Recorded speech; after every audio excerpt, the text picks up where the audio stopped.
Hey, good evening. Welcome to SportsBeat Live, the Kansas City Chiefs post-game show, where the people who cover the Chiefs for the Kansas City Star chat about what happened in the game tonight. And guys, there is a lot to talk about after the Chiefs' 31-9 loss to the Tampa Bay Buccaneers in Super Bowl 55. In the house right now, we have Sam McDowell and Sam Mellinger. Joining us pretty soon will be Vahe Gregorian, and Herbie Teope, I believe, is in the house as well. Um, so we will. There he is. Hey, Herbie, how you doing? No, he's muted. All right, that's a trick we like to play on Herbie every other week or so to mute Herbie, but we'll get that. We'll get the audio fixed pretty soon. Vahe Gregorian will join us here in a moment too. Um, um, but the star of the show is you guys with your questions and comments. Please send them along.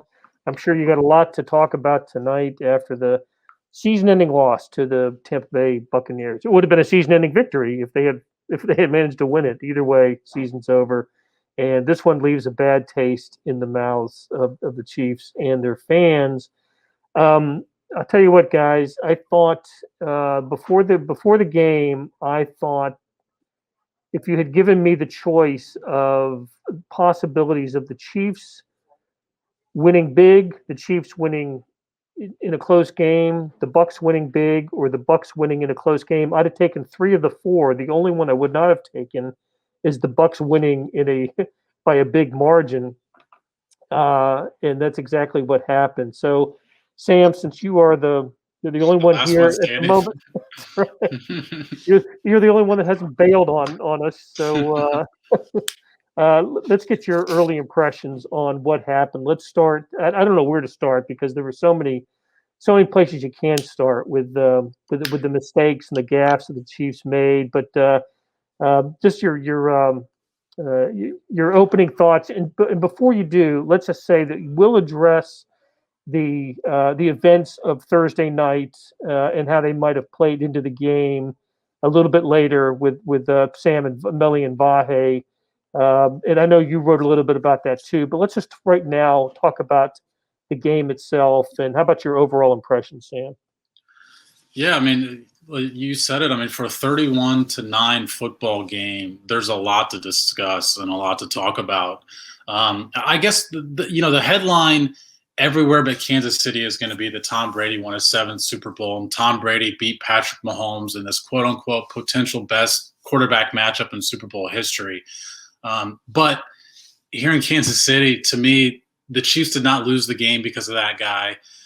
Tampa didn't win the game because of Brady. The Chiefs lost this game because their other 52 were not nearly as good as the Bucs' other 52.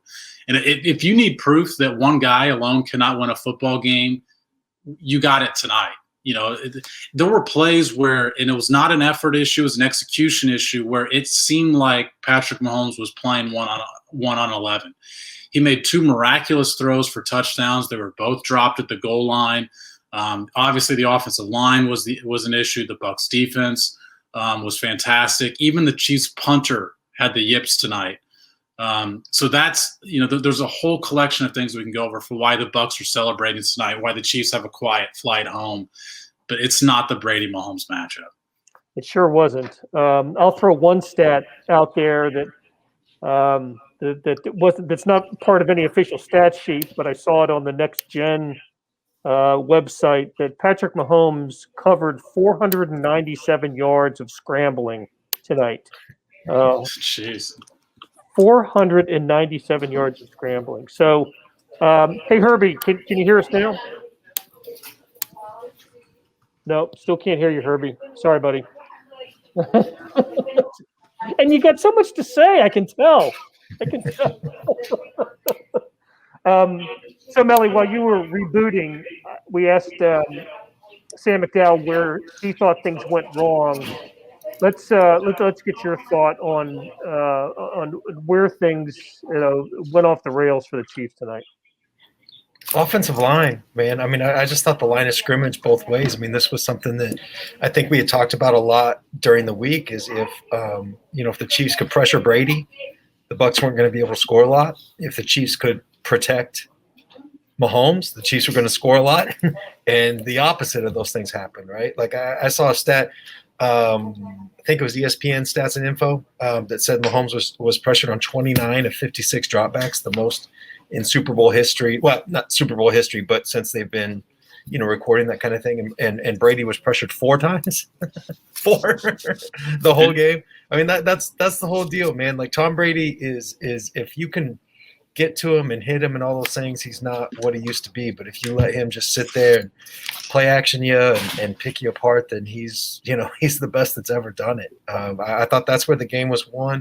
We talked about the offensive line being a thing with all these, the injuries that the Chiefs has had, and I thought that showed up in a major, major way. To add to that stat that Sam said of the 29 pressures, the Bucs only blitzed 6 times all night. Those pressures came with just rushing 4 all night long. That's amazing. And Millie, you're right. To me, the game was going to turn on. Mahomes has the best quarterback rating in the NFL when he's pressured, and Tom Brady has among the worst in the NFL when he's pressured. Chiefs didn't get enough pressure on Brady, and it wasn't the Bucs' pressure that got him to me as much as the way that the linebackers and the defensive backs, the secondary, played for Tampa Bay. They didn't allow anything on the outside. They didn't allow anything deep middle. Remember the regular season game, how easily the Chiefs were able to go over the top on Tampa Bay. That was not available there tonight. And I thought the speed of the linebackers was a big factor for Tampa Bay, and really hurt the intermediate route. So, what did Mahomes finish? He was it 26 of 47 or 24 47? I can't remember exactly what it was, but 26 of 49. Okay, 270 yards, no touchdowns, 2 interceptions, the lowest quarterback rating of his career. In the big game, that's going to be a tough one to live with.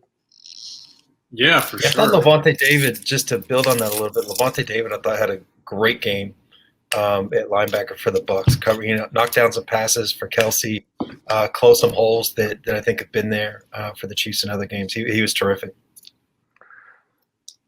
Chiefs without a touchdown. Did you ever think you'd see that? No, Blair, at one point in the third quarter, bless you. At one point in the third quarter, I actually wondered, how are the Chiefs going to score? And I don't recall ever thinking about that about a Patrick Mahomes team. But the Bucs were playing zone on almost every first and second down, and third down they would mix it up a little bit. And Andy Reid even acknowledged that post game.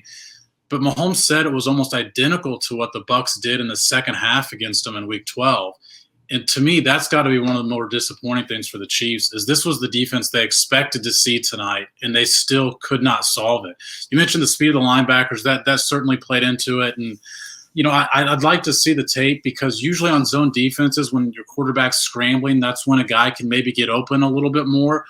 We've seen that happen so many times with this team. And for Mahomes to scramble and guys still not to be able to move toward the sideline or move in his direction and get open, how many times did we see him throw the ball? And we're so accustomed to thinking, well, somebody's going to be on the other end of that, and nobody was. All right. Okay, Herbie, let's give it another shot here.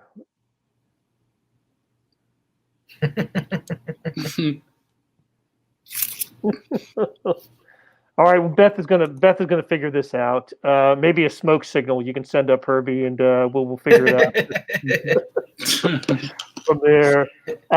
Hey, let's turn it around to the other side. I thought the Chiefs had the single best play of the game tonight, right?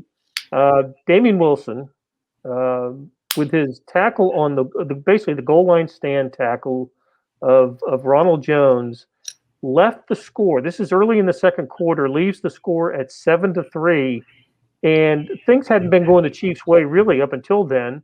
And I just thought, what a great moment this is to get a a big stomp from your defense, a goal line stand in the Super Bowl, and the Chiefs are now at the 1, and I thought, boy, this will be epic, right? A 99-yard Chiefs drive. We've seen things like this type of magic happen with Patrick Mahomes, and they pick up one first down, right? Little catch and run to Tyreek Hill, and that's it. And so they punt away, and that begins a series of adventures for the Chiefs that I think over the next few minutes just totally changes the game. But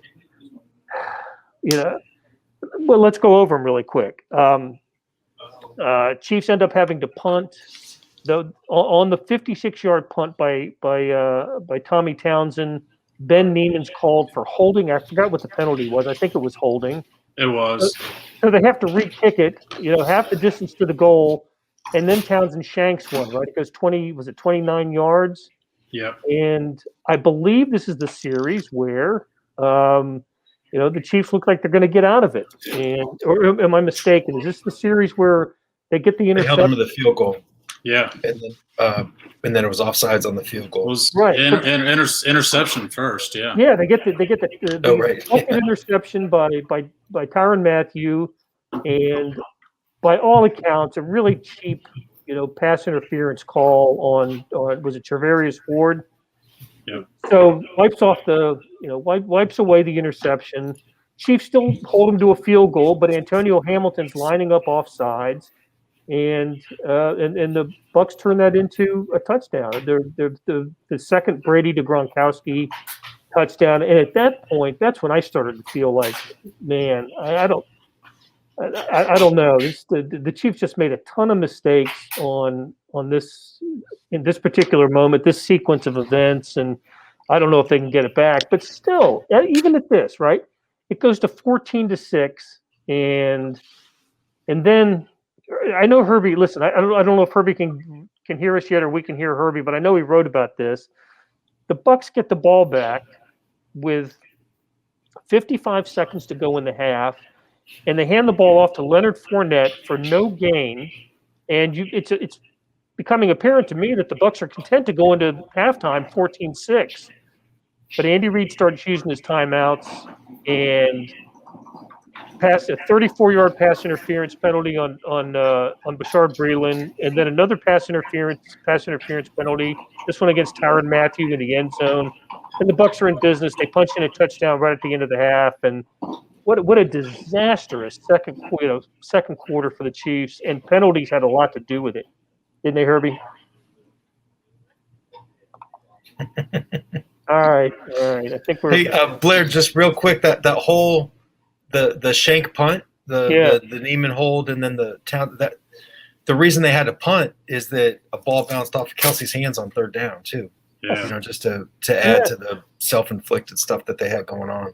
And the reason the hold happened was because Ben Neiman had to block for an extra 2 seconds because Tommy Townsend dropped the punt. Right. And he had his block set, and he had no idea why he was still blocking, basically, instead of running downfield to go chase after the punt. But Blair, I feel like all of that is worth dissecting. But to me, what stands out the most is those timeouts at the end of the half. I thought that I wouldn't have called any timeouts. In a usual situation, I give Patrick Mahomes as many chances as possible. In this situation, you've only scored 6 points the entire half. I don't know that there's a lot of evidence there that you're going to be able to go deep because of the way the Bucs have been playing the whole half, which it's going to require you to hit the sidelines and to hit some deep passes in order to score there at the end of the half. You've done neither all game long. I also feel like that the half has been basically a disaster for you, and you're only down 8 points and the ball's coming your way. In my opinion, just get out of there. Get out of there down 8, regroup, adjust your game plan based on what you've seen from the Bucs at half, and you got to feel pretty good about your chances. So I didn't like any of the timeouts, but particularly that 3rd and 2 timeout. As soon as they called that, I just thought this feels pretty ominous. The chances of the Bucs scoring to me at that point became greater than the chances of the Chiefs scoring. Yeah, look, you guys know where I'm at on this. It's hard for me to be too critical of the Chiefs for being aggressive. So I'm not going to like use a column to rip him for that. But as soon as I called that timeout, even the first one, I remember like turning to Vahe and be like, "Ooh, really?"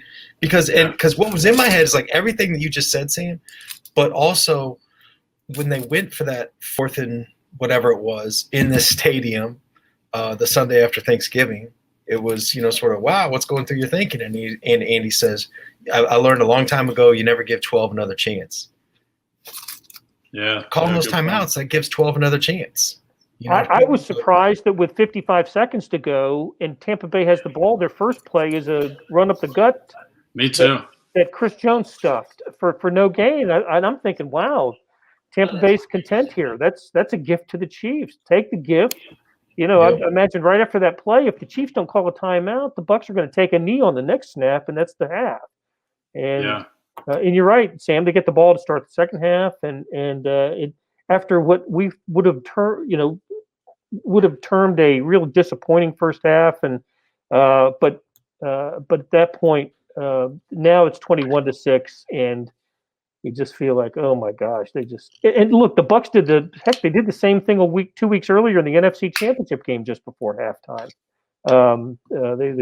They sent their punt team on the field, took them off, and then threw the deep ball to Scotty Miller just before halftime. So, and that's what changed that game too, Blair. And just to sort of, Sam added a play right before this whole sequence. I'm going to add something right after this whole sequence, which is the Chiefs came out of the second half and they have a 4th and 7 and they kick a field goal. And right off the bat, to me, that feels like a Bucs win. And that's the way the second half is starting. And I thought that already got the momentum going for Tampa Bay in the second half.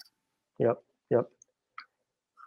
Okay. Now that Vahe has joined us, let's talk about the issue that we didn't have a chance to discuss because of when it happened and the impact it may have had on the game tonight, and that is the very unfortunate incident that occurred on Thursday night in outside of Arrowhead Stadium with assistant coach Britt Reed,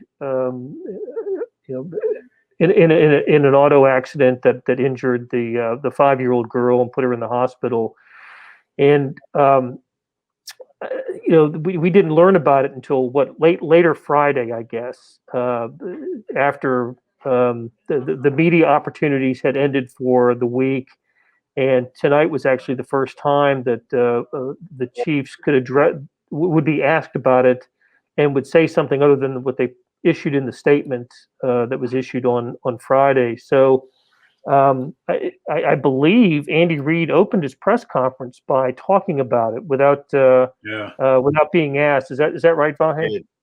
Yeah, he did, and I know Sam McDowell wrote about it immediately, and I was able to write about it in the context of the column I was writing. And I think the thing that I guess I want to say first is that all of us on this call have really been consumed with this ourselves the last couple of days. It felt very emotional in ways that are hard to describe in the brief time we have here. But I thought it was important that Andy spoke to it. I recognize that it was a limited period, but I think there are reasons for that. And I think the other reason it was important, though, was that he treated it with respect it needed to have. I think not only saying his heart bleeds, but also trying to distance himself from any notion of that, totally inappropriate term that would some might apply to the idea of it being a distraction or something. This wasn't something to rally around or something to compartmentalize. Really, it was something that was just a tragic issue that was right here and present, and they had to find a way to deal with. But I don't know where else you could put that for them, if that makes sense. Well, it altered the path of the Chiefs as they approached the Super Bowl. I mean, up until Thursday night, there was we had nothing but Zoom calls of good and happy news about the Super Bowl. And starting Thursday night and into Friday, I don't know about you, but my feelings about the game changed. Not so much did I think the Chiefs were going to win, but just my thought about how important everything is, and how do we, you by like you said, how do we reconcile all of this? And but it certainly, I know that you and I and Sam down here in Tampa, we talked a lot about it over the last couple of days, because it was a big issue, and so it had to permeate the Chiefs locker room as well, and be a topic and a discussion point. And you're right, to call it a distraction is not accurate at all, but it was, I don't know, it was just something else to consider for the Chiefs over the last 48 hours. Yeah, I think that's right. And I think, look, I mean, again, just to reiterate this, I mean, gosh, Sam McDowell and I spoke about this for almost 2 hours on the phone late the other night. And the three of us down here have talked about it. And Sam Mellinger wrote a really important column about it yesterday. And I think it's worth us noting that it's all made our hearts sink, and thus we can only imagine how much it makes the hearts sink of those that have direct connection to it. And of course, we're all thinking about poor Ariel and her family. Yeah, for sure. Yeah, I mean, I was certainly really excited about this game, and I think it's important to note that the way the four of us get excited about games is much different than a fan gets excited about a game. But we still get up for covering the big games too, and just being part of sort of the big moments in sports history. And I found myself, it became very, very, very, very secondary. And the game, like you said, Blair, seemed much less important than what we had all anticipated going into this. And we talk about the word distraction. It might not be proper, but I think it is a distraction mentally. I mean, it's not a distraction from the game plan. And I mean, how much did it affect the X's and O's and that sort of thing? I don't think it's pertinent to get into that. But as far as your mind as a person, I think Andy Reid basically admitted that from a human standpoint, it was a distraction for him. Like, mentally, that your mind has to be there. I mean, how can you just completely block something like that out of your mind completely and just focus fully on football? I know it wasn't possible for me during the game. I know these players and coaches have different responsibilities than I do, but throughout the game tonight, I found myself constantly thinking about that girl in a hospital fighting for her life in Kansas City. For sure. One thing I want to clarify real quick too. Oh, you still hear me? Just real quick, it's just that no doubt it occupies that place, but I think not putting that name to it was proper from Patrick and Andy's standpoint. Not laying it as some sort of not even excuse, right? But just sort of trying to dismiss it as a factor, I think was important for them to do, even if they were feeling it. Hey, Herbie, you there? Beth keeps telling me to check on Herbie, and we do, and we still can't hear you, buddy. Thanks for hanging in there with us, though. That's you're a trooper for doing that. All right, let's. I'll tell you what. I do want to. A lot of people have weighed into that, and I certainly want to get to a few of these thoughts. And starting with Todd Bryan at the top. Horrible week for myself for getting COVID on Tuesday. Man, Todd, I am sorry to hear that. Take care of yourself and people around you. All right, John Nell asks, were Andy and the staff out-coached tonight? My short answer is yes. Anybody else? Yes. Totally. Yes. Hell yes. I would add, yes. In a pretty big way. I know that Stephen Logan, it's first half penalties, 1 for 5 for Tampa Bay, 8 for 95 for the Chiefs. I believe that 95 yards was the most ever by an Andy Reid coach team in a half. I think I read that. Most in Super Bowl history in a half as well. Yeah, that's great. All sorts of distinctions there. That was great. Which was the worst call? Which is the one that went that you shook? You know, the Chiefs complained. I know that Tyrann Mathieu pretty upset at the Charvarius Ward that took away his interception. I thought the worst, the most, wrong call. I don't. Sorry, you understand what I'm trying to say. Somebody who deals with words for a living should articulate it better. But the one in the end zone, they called Tyrann for pass interference. I thought that was pretty clearly uncatchable. Yeah, me too. But honestly, I want to be clear. Like well, they did not lose this game because of the referees. Like, just absolutely, the Chiefs did not play well enough to complain about. They did not, like, anything that the referees did was only piling on to what the Chiefs did to themselves. Like, they just did not play well enough to have a legit gripe on that. But I do think that they made some bad calls. Gary Higgins asked, "Is it true the offensive line sponsor is Mr. Softy?" It was a tough night for the offensive line. I had myself convinced that the Chiefs' offensive line, even with the missing pieces, was still an average offensive line. An average offensive line would be able to hold up. That was not the case tonight. Wiley had a couple of holding calls. I think it was a tough night for him. Tough night for a lot of those guys up front. Wiley even said in his post-game press conference when he was asked about it, he's like, "I don't think it was just one guy getting through. I think it was a few." You know, they had their second-string left tackle, their second-string left guard, their third-string right guard, and their third-string right tackle. So the only starter they had is their center, and 5 weeks into their season, their center got benched for a couple of weeks. So we talk a lot about the fact that they don't invest a lot in their offensive line compared to the rest of the roster, which is true. But this was not the group they planned on having in the Super Bowl. Well, absolutely not. It's just a crazy thing because right now it seems so obvious, right? Like, well, of course those guys got trucked. Like, I mean, it's second and third stringers, but they had made this thing work somehow, some way through the playoffs. And it's just having your second and third stringers across the line is no way to win a Super Bowl. But, they just put up 38 or whatever against Buffalo. I know Eric Fisher played most of that game, but it's just the Bucs were really able to exploit something that nobody else had. I thought Fisher's absence was big, though. I mean, I think for sure.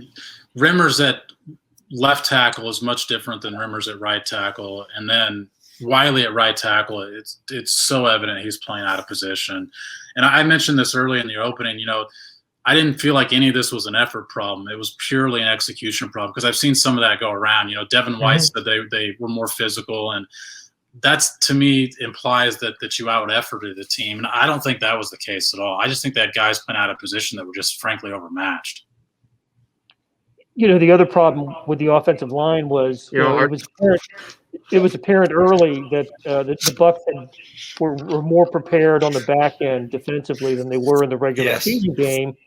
So you think, okay, the Bucs are going to play it like the Bills did, and that would open up some running lanes for Clyde Edwards-Helaire and whoever else. But that wasn't there either. At least the Chiefs didn't attempt it anyway early on. And the only offensive success the Chiefs had in the first couple possessions was Mahomes scrambling for a couple of first downs. Terrence Warner. It was interesting. There were no. Go ahead. There were no run plays called.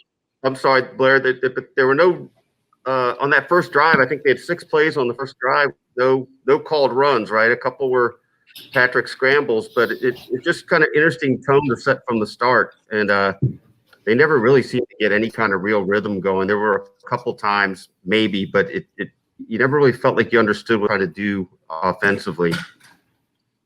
To add on to that, I thought that the Chiefs should have gone to the run more. You're right. They played them like the Bills played them. The difference is the Bucs had the front four to still get pressure, and the Bills did not. But I thought they should have gone to the run. We saw them do it early in that the opening drive of the second half. I mean, Clyde Edwards-Helaire ended up averaging over 6 yards a carry tonight, right? And granted, he only had 9 or 10 carries. But I thought they should have at least tested to see if that would be an avenue, because that's how they beat the Bills. And they played them extremely similarly to the way the Bills played them.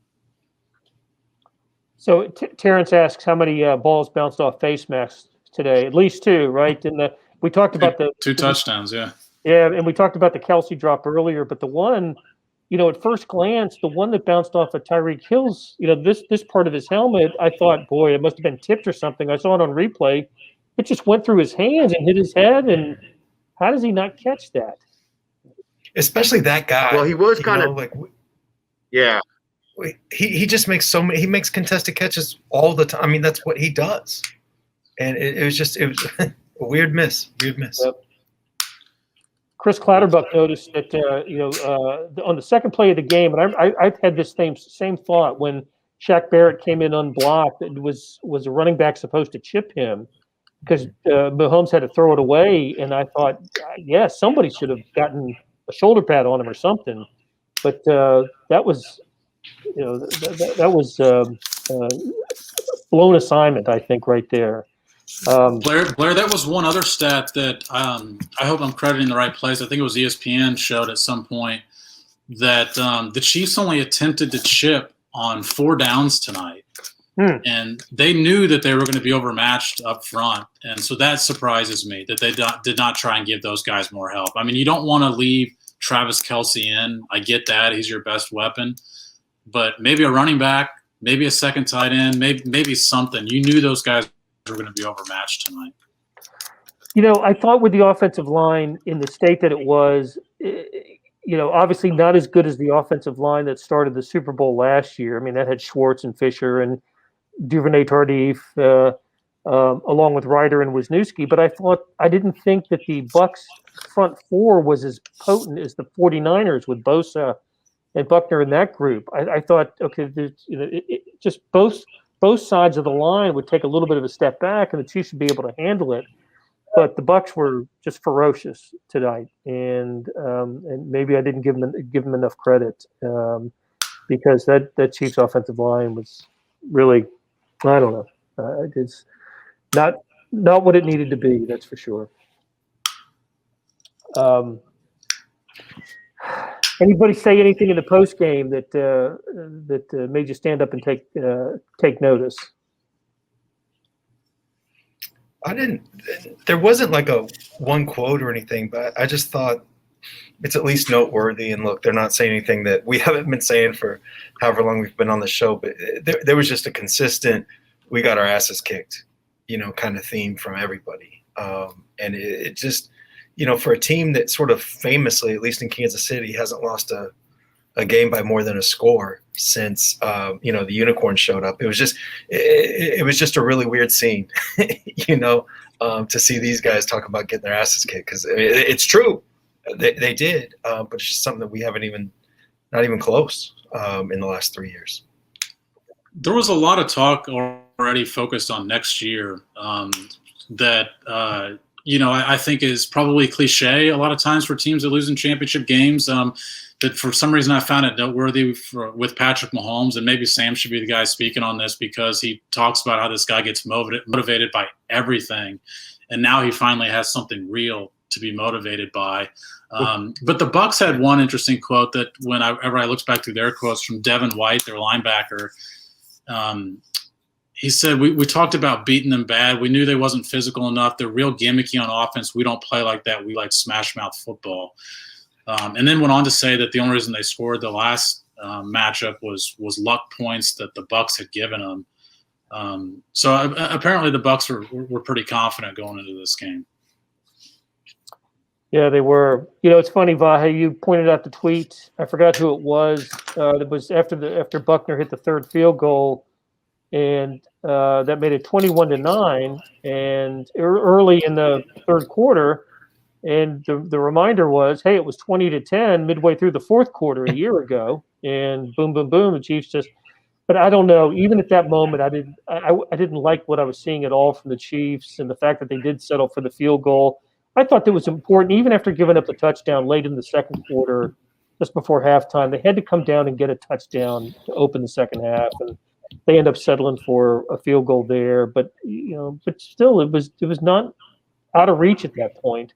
But then the Bucs get the ball back, and that's when Fournette goes into the end zone, and that's after the Buccaneers punted away their first 2 possessions, they scored on 5 of the next 6, and the only one they didn't score on was the goal line stand by the Chiefs. So Jeez. I just have not. I don't know. Obviously, we're not used to seeing any of this from the Patrick Mahomes team, Andy Reid team. So 2 things happened, Blair, in that sequence. One, I do think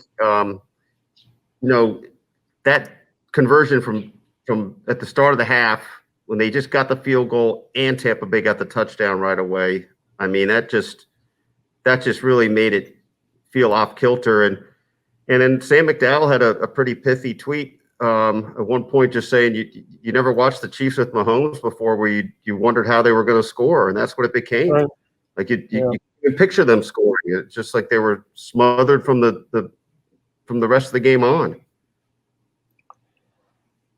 Absolutely.